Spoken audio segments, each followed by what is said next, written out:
back out on the trails, cruising around in the Hoka Mafate Speed 4 Lite. I am exactly 5 days out from running 108K at the River of No Return endurance runs in Chalice, Idaho. The DOMs and my quads here just about starting to subside. Initial stages, that is. I ran yesterday, tiny bit the day before, and it was just really bothering me. Anything downhill, even in the slightest, kind of pinching me in the quads. Also, my breath is not all the way back. The lungs seem to be kind of worn out. Need a little bit more recovery time. I'm on a bit of a family trip here, vacation, camping with the travel trailer. I was out stand-up paddleboarding earlier in the day. Did bring a bunch of shoes with me to run and test, obviously. This light version of the Mafate Speed really hitting the spot today, though. Again, my legs are a bit, let's say, not fresh. Feeling the burn, feeling the muscle damage, and the cushion on these is just incredible. It's great. Nice camp spot here. Let's see. Let's go that way. I don't know where I'm going. But anyway, the cushion is exceptional in this shoe, especially under the forefoot. That's one of the distinguishing factors of the Mafate Speed 4, and being that the midsole outsole is the same in this one, of the light version as well. One of the best and cushiest forefoots that you're going to see in a high stack trail shoe, for sure. That works well for me because I'm primarily a forefoot midfoot striker, but that doesn't mean there's any lack of cushioning under the heel. It just feels pretty balanced throughout. Now that's from the midfoot, forefoot, and including the middle of the foot. So I would say anywhere you are striking is going to give you a solid amount of cushion. The drop is 4 mil.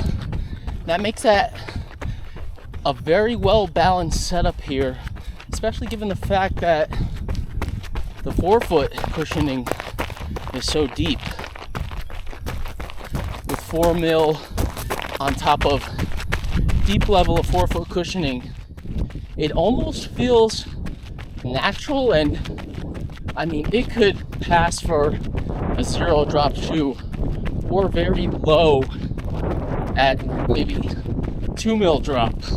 I know many of you, or at least I've heard from a lot of commenters and feedback, people are just very up in arms about Hoka going to an 8 mil drop in the Speed 5, and also maybe a few other models, even Road too. But honestly, that's not something I would be concerned about at all. Again, this does not run or feel like a 4 mil drop. It rides very natural, very flat. So to go from this to 8, as long as they kind of keep them in line, relatively speaking, as far as how they measure those drops, their 8 may end up feeling like a 6, which is really where most kind of trail, high stack, super shoe models land anyway.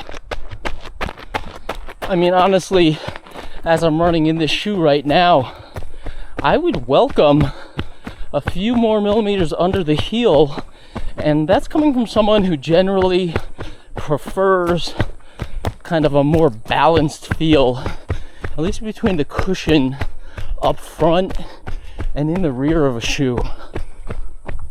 Let's see what's over here. So yeah, if you take a 4, if that's what they're calling this, add on 4 more, I would be happy with that. I actually think the shoe could use a little bit more under the heel. It might make it a little quicker, a little smoother on the run for sure. It does feel a little sluggish at times because the cushioning is so soft and there's so much up front. You don't really get too much of a kind of rocker or forward lean from the shoe itself.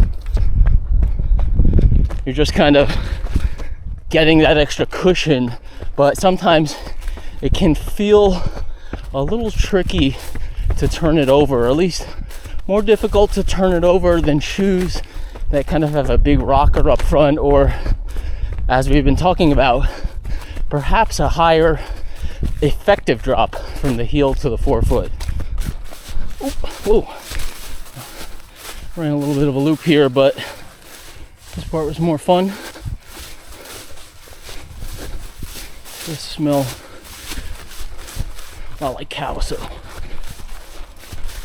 turn around and see what else I find the other way. Those two factors make it a little bit difficult to peg where this shoe lands as far as handling more technical terrain. On the one hand, you've got nice soft cushion, but it's a little bit, I would say, too soft for what you would want to have in very technical terrain. Just can feel a little unstable, especially when you're side hilling or planting at an angle, sharp turns, cuts, that kind of thing. On the opposing hand, you've got the very balanced feel. So those kind of like working opposite against each other. I feel like when you've got a very balanced feel generally, that helps any type of shoe handle technical terrain better. But again, and you have the cushion on the other hand, which is pretty soft. So I think it may be, I would say, open to interpretation, or maybe more accurately, open to the skill level of the runner. If you know that you can handle kind of very soft midsoles underfoot in technical terrain, you'll be fine. If you're someone where that's concerning, you would probably prefer, say, a firmer feel, even closer to the ground. In fact, the more technical it gets, then this wouldn't be for you. So it's hard to make a recommendation one way or the other.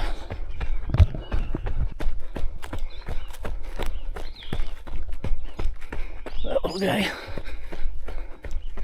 Ground squirrel. Oh, that was a yellow one. That was pretty nice. Personally, I do feel like it's manageable. I feel like in technical terrain, I would be able to handle this shoe, the softness of it underfoot. If I was thinking about racing, that's another story because it just doesn't feel super fast. Again, it feels pretty flat underfoot, definitely soft. So at times it could feel like it's sapping a bit of speed. A lot of times in races, you want to feel fast. You want to feel like that shoe is kind of, especially in the era of super shoes, giving you a little boost forward. And I just don't really feel that in this one. Feel solid, cushion, protective, all of that good stuff. But as far as racing, I don't think the propulsion is really there. But I am loving this run so far today. Rolling sections, no real steep climbs today. Parts of kind of grassy, not really technical, but parts where I can't really see what I'm stepping on. And of course my legs are not in the best shape 5 days post race here, but the cushioning feels fantastic, and I just feel like I'm cruising along in this shoe. Perfect pick for a day like today.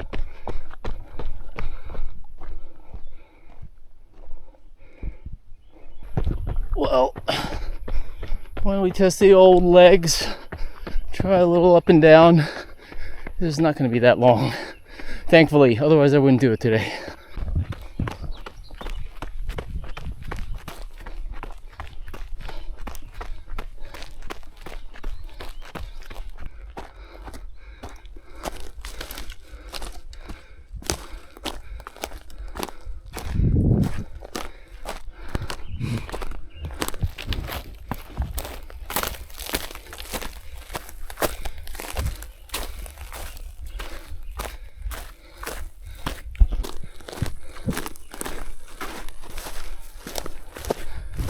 I missed the turn off somewhere.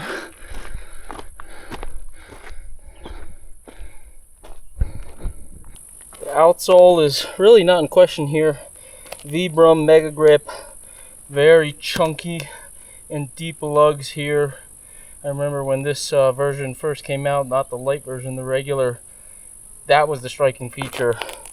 Those deep outsole lugs, really, with the traction lugs, that might have been a new thing at the time, but really, you know, if you are looking for traction, this is definitely one of the top models that you want to be looking for, not just because of the lugs, but again, that softness that I mentioned.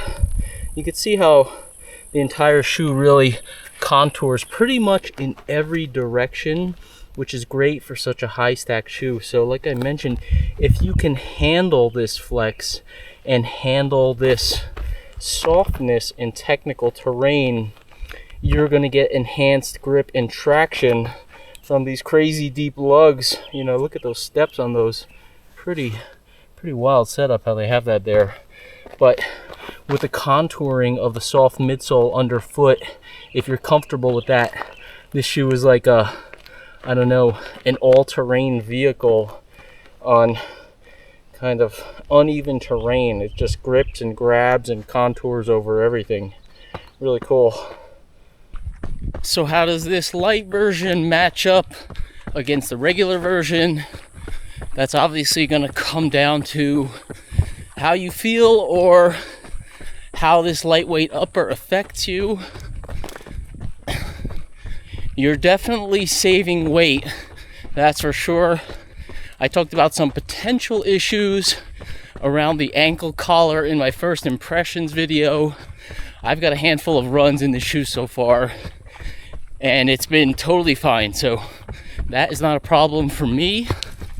I could see how that design could get you, but you see that in a lot of other shoes, as you saw in my previous video.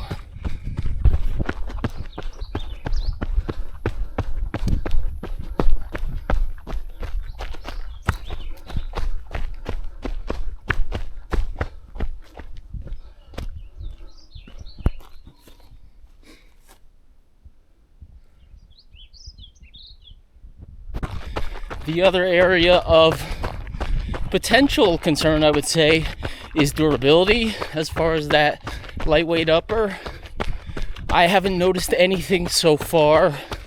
Haven't noticed any potential trouble spots, at least, you know, throughout the runs that I've taken it, and, you know, my foot shape, the creasing, whatever personal kind of wear patterns I may get. I have not noticed any potential issues with this lightweight upper. So for me, it's really a no-brainer. I mean, I'm gonna keep this shoe and definitely use it these types of runs just kind of all the time. My regular Mafate Speed 4s, I do have a good amount of miles in that shoe, considering how many shoes I test, and also the fact that I have that in a 9.5. I definitely would have wanted to have a 10 in that shoe from the get-go, but I think the fact that I just put so many miles in it anyway shows that I did really like aspects of that shoe. The midsole, the outsole, cushy feel, balance, of course. I basically have the same thing right here in this light version with a lighter weight upper at a much lower weight. So I'm gonna actually donate those or find someone to pass them off to. Don't really have much need for them anymore now that I have these. Now, if you don't already have the Mafate Speed 4 and you were looking at this model, I would say if some of the stuff I talked about in this video strikes you as being appealing to the type of runner that you are, type of running that you do, you like a balanced feel, you want very cushioned feel, and especially under the forefoot. If maybe later in runs or later in races even, you start to feel kind of impact at the balls of your foot, this would be one of the better choices to kind of alleviate that issue. I'm also kind of always thinking of different scenarios. I talked about me not racing in this shoe, but you know, everybody races for different reasons at different speeds, and maybe having that comfort underfoot and alleviating any impact issues that you may have with firmer shoes, or you know, different setups, different geometries that may make you go faster anyway. So this could be a good racing shoe for you. Another option is at the end of the race, you always want to go typically softer when you're feeling the burn and stuff. So maybe earlier in the race you've got your super shoe on, and then later in the race when you're beat up and perhaps the speed portion of your day is winding down and maybe you're just trying to get there, close it out by the end, this could be a great shoe to have at a late stage drop bag in a long ultra. As far as potentially waiting for the Mafate Speed 5 to come out, or actually I think they're going to call it just the Mafate 5. I don't know if that's tips off that it's not going to be a fast shoe or what. I've seen it, have some details, have not had it on foot.